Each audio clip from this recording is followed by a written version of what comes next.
Si Maria Ressa, alam naman natin, matagal na nating ano yan. Matagal na nating sinusuka yan, si Maria Ressa. tayong mga admin supporters. Matagal na natin sinusuka yan si Maria Ressa. Yung mga kakampink, ngayon lang nila na-realize. Yung mga kakampink, ngayon lang nila na-realize na kaso-kaso si Rappler at saka si Maria Ressa. Salamat, Emma Sawan Mosterio. Salamat. Grabe si Renny. Grabe ka, Renny Matanijot, ah. Ang baboy. Oy, keep it clean nga eh. Ano ba? Anyway. So ito ngayon na nangyari. Itong ganap. Ngayon lang na-realize na mga kakamping at mga dilawang pink CPP, nakasuklam-suklam to si Maria Ressa. Ito ngayon ang sinabi nila. Bawiin ang Nobel Peace Prize! Backlash versus Maria Ressa grows over anti-Palestine stance. Yan. Tulad na sinabi ko sa inyo, sensitive topic ito. Okay? At my opinion of this is my opinion. Akin lang yun. And I may be right, I may be wrong, but it's my opinion. And ang request ko lang dyan sa chatroom, mga kotsero, is irespeto din natin yung opinion ng mga nandirito. Kung Team Israel kayo o Team Hamas, it's your choice. Kayo na lang yun. Wag na lang natin i-beat or okay lang naman magkaroon ng friendly discussion siguro. Pwede.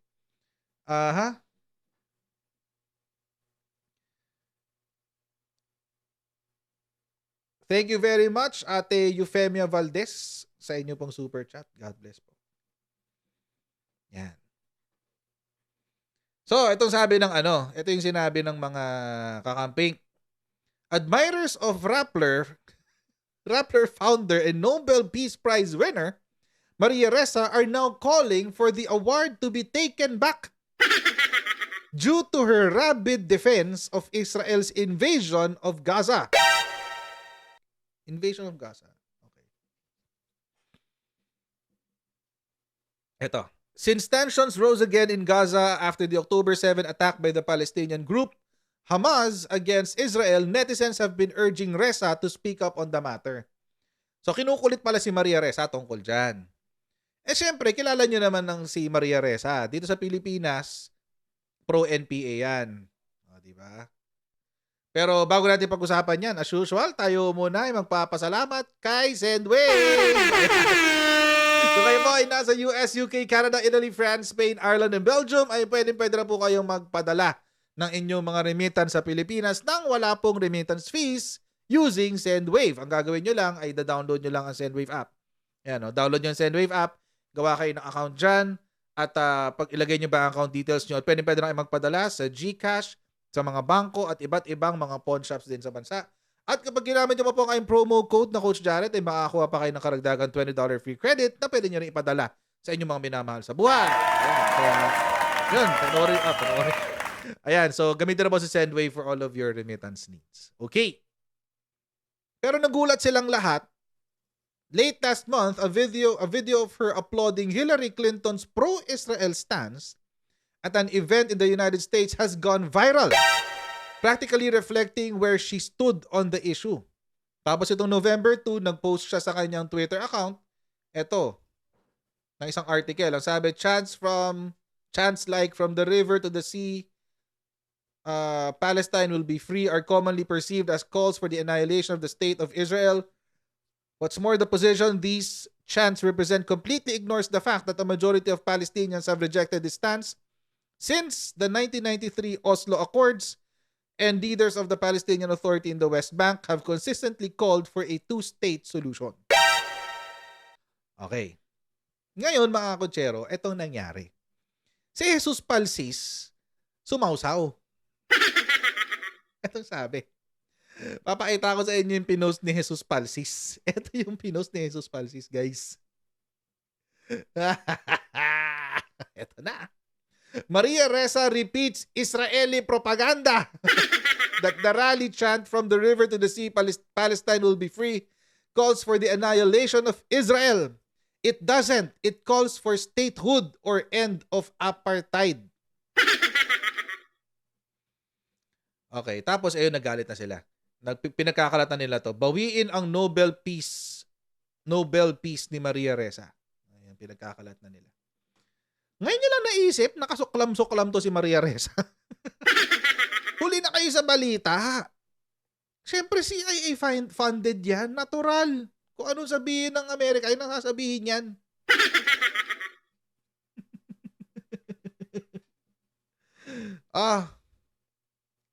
Ngayon nyo lang na-realize yun. Tapos meron pa nag-post dito kanina. Saan ba yun? Ito. Ayan o. Sabi, funny how she understood why NPA, MNLF, and Abu Sayyaf violence and act of terrorism along with petty crimes and drug addictions are symptoms to the problem. And real root cause is fascism. But can't under that it's also Anong gusto niya sabihin? Hanggang dito naintindihan ko sa fascism eh. After no fascism, di ko na naintindihan. But can't under that it's also the same thing in Palestinian, but with colonialism and genocide as addition. Diyos ko, sino ba naman 'to nag-post na to? Sino ba 'tong nag-post na to? Tapos naintindihan naman ni Jesus Palsis, no? Natumbok mo.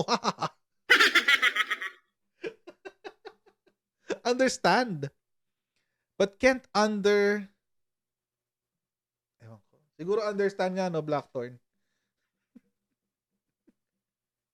Ang weird. So anyway, so yon. Yan. Tapos ito pa, may sumagot sa kanya, so October 7th attack is not an act of terrorism? Tapos si Jesus Palsis, girl, ang layo ng tanong mo sa tweet ko. Ha. Ayaw nyo sagutin. Sagutin nyo. Ay, nako. So yeah, tapos may mga ganyan, etc. Actually, mga kutsero, hindi ho basta sa mundo ng X, sa mundo ng Twitter, iisa ho sila ng dito, ng sinasabi. Actually, yung mga kasama nila, dahil kasi tinindigan natin ng Israel as a country. I mean, as a president. The president stood with Israel dito sa laban na to. No? PH stands with Israel in war versus Hamas, ang sabi. So President Ferdinand Bongbong Marcos Jr. on Wednesday, ito nung panahon na mainit yung issue, said that the Philippines stands with Israel, which was attacked by Palestinian militant group Hamas over the weekend. Marcos made the declaration when he met with Israeli ambassador to the Philippines, Ilan Flus, in Malacanang. Mali na pindot ko kaninang button. Sorry. So yun na nga ang sinabi. The president assured Ambassador Flus that the Philippines will always stand with Israel in this war against the inhuman terrorist attacks by Hamas. Yun ang ganap dyan. And binatikos din si presidente dito. Okay? Binatikos din si presidente. Ano sinabi kay presidente? For example, ito si Brosas. Sabi, dapat daw kinundena ng Pilipinas ang ginawa ng Israel. Okay. Sabi niya kasi, we strongly condemn President Marcos Jr.'s outright support to Israel at a time when thousands of Palestinians are being slaughtered and driven out of their land. Okay? Sige. Game. Tapos sumunod si Bayan muna. Bayan holds protest in front of Israel Embassy in Taguig. Ayan, no? Rally na naman sila. Kala mo, may problema nga tayo din sa China. Nakikirally pa kayo para sa Palestine tsaka Israel. Diyos ko. Diyos ko naman, guys. Ba't kayo nakikigulo dyan? Meron nga tayong problema dito sa China. Makikigulo pa kayo sa Israel tsaka sa Palestine. My goodness. Pa kayo? Oh, maraming Pilipino ang kaisa sa mga Palestino. Siguro meron. Hindi ko naman sasabihing marami. Pero sabihin ko meron. Sabihin ko meron. Hindi ko sasabihin marami. And this caused dahil dito nagsalita ang ambassador uli ng Israel. Ang sabi, Israel envoy worries Filipino protesters lack awareness on Israel-Hamas war. Nabasa ko to kahapon actually. Ito. Sabi ng ambassador ng Israel, the war is against Hamas. And ito pala, basa natin dito. It is important for the people to understand that Israel, and I think what I was saying here was very clear, we are not fighting the Palestinian people. The war is against Hamas. Hamas has butchered 1,400 Israelis, has butchered and murdered at least 4 Filipinos, and many other foreign nationals. We have to understand what caused this war. It's a terror attack by Hamas against Israel on October 7 and the taking of these hostages, and that they have to come home. Yun ang sinabi. Yan, sa press conference nito ng what do you call this? Ng ambassador ng Israel. Ngayon mga Hochero, kaya ako po sinabing sensitive itong topic na to kasi wala kasing malinaw na sagot dito eh. Hindi ito black and white tulad ng mga ibang issues. Ito kasi, for the most part, I'm sure alam niyo na yung kwento niyan. Di ba, nagkaroon nga ng diaspora ng mga Hudyo. At nung nagkaroon ng diaspora ng mga Hudyo, nagpasukan yung mga ibang lahi sa what is now Israel. So, lumiit yung territory ng Israel. And then, nung nag-decide na bumalik ng Israel, yung mga Hudyo, from different parts of the world, naisipan din nilang kunin yung nawala nilang teritoryo. So, doon na nag-umpisa yan. Itong mga Palestinians, ang sabi nila, matagal na kayong wala dito. Parang ganun yung sinasabi. Matagal na kayong wala dito. So, kami na yung nandito. Ba't nyo kami pinapaalis? Sabi naman ng mga taga-Israel, matagal na naming homeland to, etc., etc. Panahon pa ni ganito, panahon pa ni ganyan, dito na kami, etc., etc. So, doon nag-umpisa yung gulo. And, tagal na to eh. 1940 something pa to eh. Nagkaroon ng mga pagkakataon na magkaroon ng two-state solution. Binibigyan ng Israel, I think there were 5 times. Nagkaroon ng 5 opportunities ang Palestine. Binibigyan sila ng teritoryo ng Israel. Tinanggihan. Sabi, hindi raw sila titigil hanggat di nauubos ang Israeli. So, ayun na nga. Ganun yung nangyari. Kaya hanggang ngayon, tuloy-tuloy yung conflict. Ngayon, mga kotsero, and by the way, that's not the accurate kwento. Of course, kung gusto niyo na accurate na kwento, magbasa din kayo. Basa-basa rin. Pero kahapon, nung medyo na-curious kasi ako sa issue nung nabasa ko to eh. Kahapon. Medyo naghanap-hanap ako sa online. Nakausap ko si Sangkay. Sabi ni Sangkay. Kasi kino-content niya to recently. Sabi niya, may GC kami, sabi niya, Coach, napanood mo na ba yung anak ng Hamas? Yung isa daw sa mga anak ng founders ng Hamas na in-interview. Sabi. Hindi pa. Ay, panoorin mo, gumanon sa akin si Sangkay. Adi pinanood ko, interview. Ngayon gusto ko i-share sa inyo. Kung di ko alam kung napanood nyo na. Kung napanood nyo na, well, it's okay. Panoorin nyo na lang ulit with me. But kung di nyo pa napapanood, this is a very interesting story. This is a very interesting kwento. Again, ako I have my own personal opinions of this. But if you haven't, if you feel strongly about this, trigger warning sa inyo. You might get triggered sa kung ano yung sasabihin nito ni Mossad. But ayun. Panoorin natin to. ito si Kuya, siya yung panganay na anak ng isa sa mga founding fathers ng Hamas. Yan. So, trigger warning sa mga pro-Palestine. This is going to be a very difficult video to watch. Panoorin natin. And I'm joined now by Mossab Hassan Youssef. Mossab, great to see you. It's an extraordinary story, yours. You were the eldest son of a man who was one of the co-founders of Hamas. And indeed, for your early formative years, you worked alongside your father. So you got a great insight into Hamas. Tell me this from the start. What were the intended plans for Hamas when it was founded, when it started, when it developed? What was the plan? You know, since its establishment, Hamas has one goal in mind, which is annihilating the state of Israel. Like the best, let's say, compromise that they could do is having a truce for 15 years, a ceasefire for 15 years as maximum, you know, but with no guarantee how they will act after. It's absurd. It's not a secret that Hamas wants to destroy the state of Israel. Okay. They cannot accept Israel or accept Israel's right to exist. What was the point bigat nun. that you decided to get out of there, to flee this world, this environment you've been brought up in? You know, I have many reasons. Since I was a child, I asked my father many questions about Hamas delusions, about their brutality, about their abuse of power.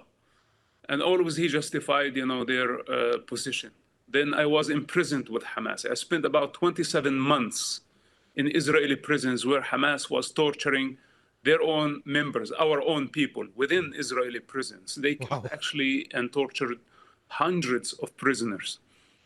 And this is when I start asking myself the question, what if Hamas become the ruler at some point? What will they do to our people? And many years later, Hamas became the ruler of Gaza.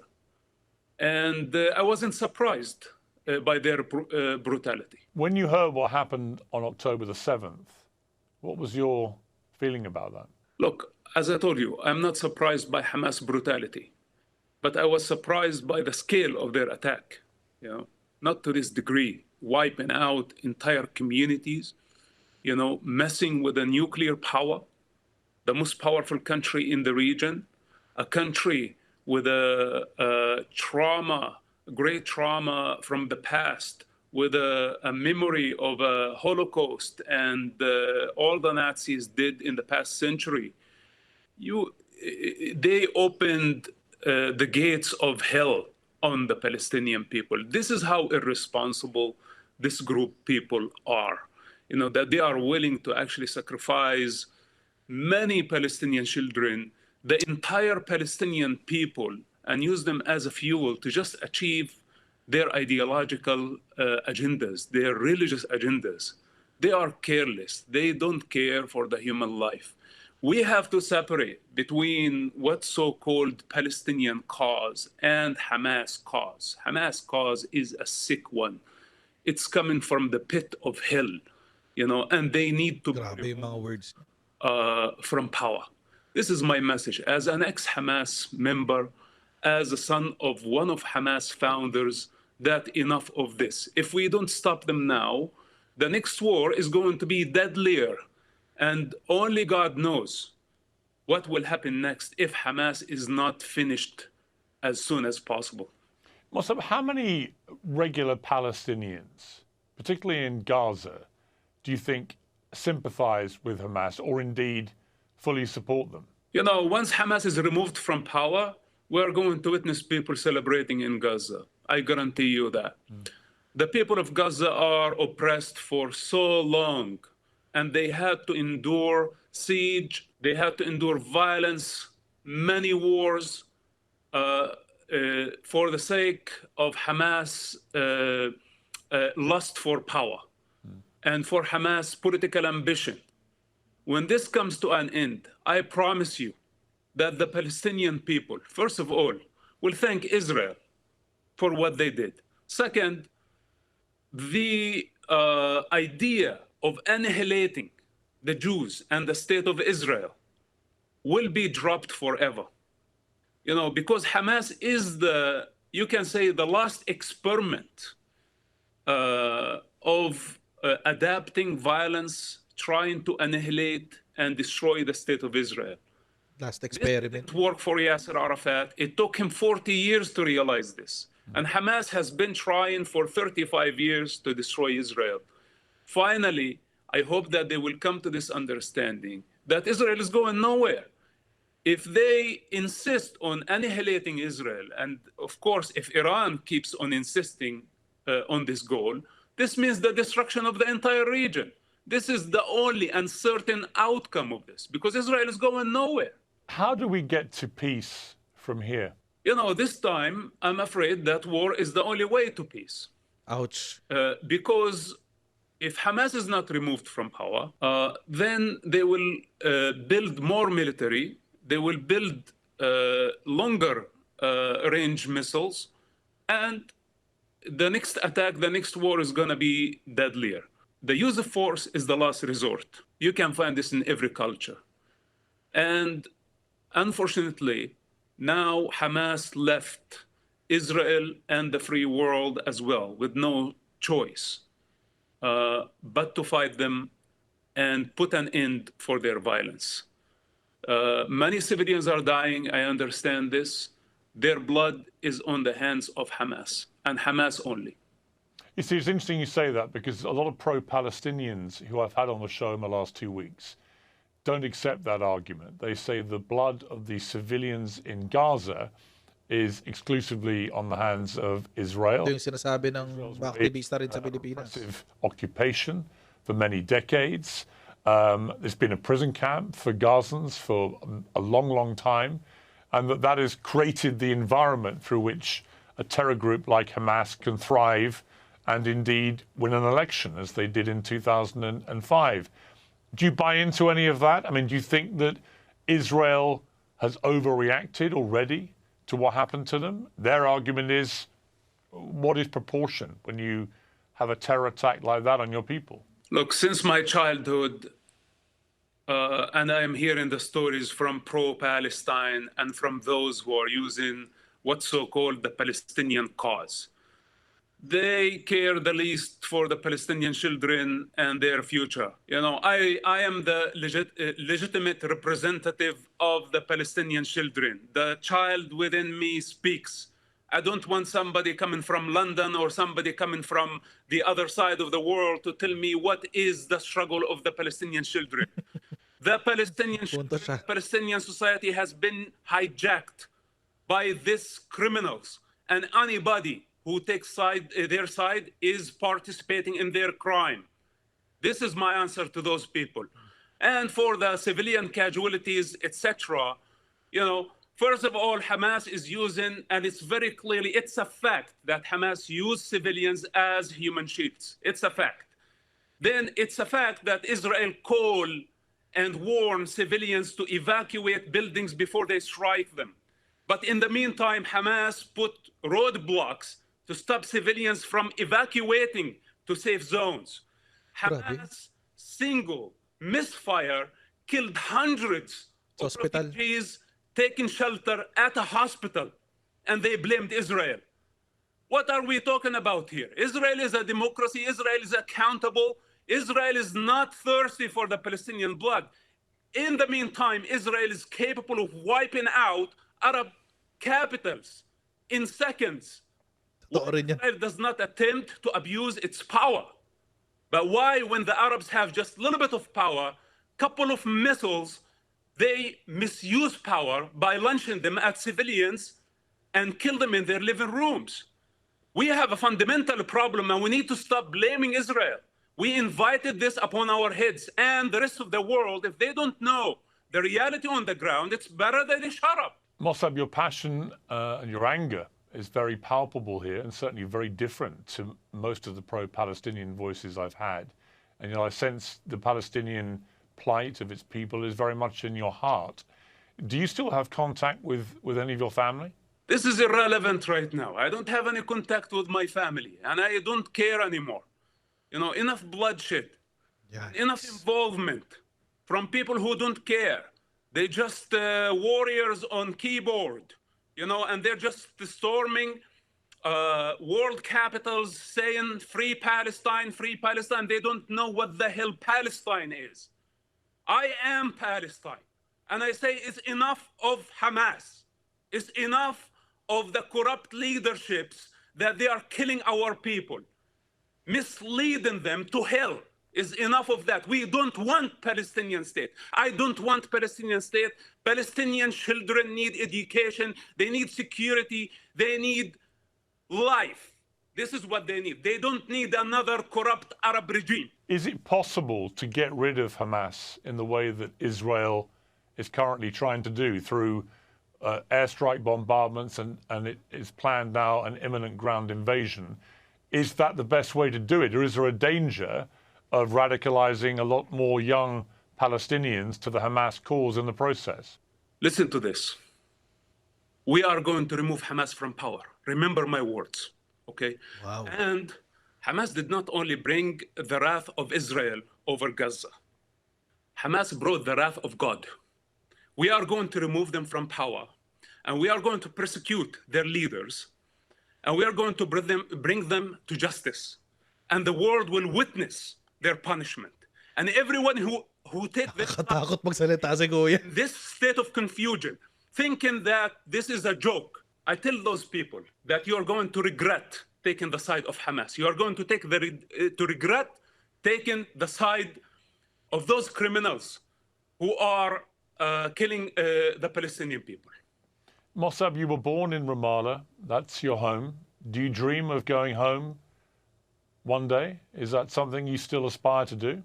I prefer not to answer this question. I understand. Mossab, thank you very much indeed for joining me. It's extraordinary to hear your story, and it's a remarkable pitch that you make to the people of Palestine, and it's one that they will hear and will see their reaction. But I appreciate you joining me. Thank you very much. Thank you. And I'm Ay. Nakakatakot yung mga sinabi ni Kuya. And sabi nga niya, di ba? The world will see. And you know, hindi niya sinabi ni Netanyahu eh. Di sila titigil hanggat di nauubos ang Hamas. Take note ha, hindi niya sinabi na hindi siya titigil hanggat di nauubos ang Palestinians. Hindi na sinabi niya. Sinabi niya, hindi siya titigil hanggat hindi nauubos ang Hamas. And I guess my position here is obvious. Hindi ko na sabihin. Ang ano lang kasi dito, mga kotsero, is there's a lot of lives being lost. Civilian lives being lost. Dahil ginagawa silang panangga. Parang ginagawa ng mga NPA sa Pilipinas. So, ay. So, I guess, again, this is a very sensitive topic. Tama ba na kampihan ni Maria Ressa ang Israel? I don't know. Ayokong pagtanggol si Maria Ressa. Sa lahat ay pagtatanggol ko, hindi ko magtatanggol yun si Maria Ressa. But, etong sa akin. Mga kakamping, ngayon lang talaga, kapag talaga utak kakamping ka, pag hindi kayo nagkakapareho sa lahat ng bagay, sa lahat, pati sa politika at sa pananaw nyo sa mundo at kahit ano, ika-cancel ka nila. Kahit na ang laki ng naging contribution mo sa kanilang pakikipaglaban. Ang laki ng contribution ni Maria Ressa sa mga sa mga kakamping. O tapos, ayan, wala. Wala na. So mga kutsero, hanggang dito lang po muna tayo for today. Maraming pong salamat sa higit 1,000 nanonood sa atin ngayong gabi. Maraming pong salamat sa inyong patuloy na pagsuporta sa ating channel. Huwag niyo pong kalimutan mag-like, mag-share at mag-subscribe sa mga videos natin dito sa Coach Jarret YouTube channel. And huwag niyo rin pong kalimutan na mag-follow din sa ating Facebook page. And I'll see you in our next Coach Jarret Live. Okay, so bye everyone. See you next time. Bye! See you.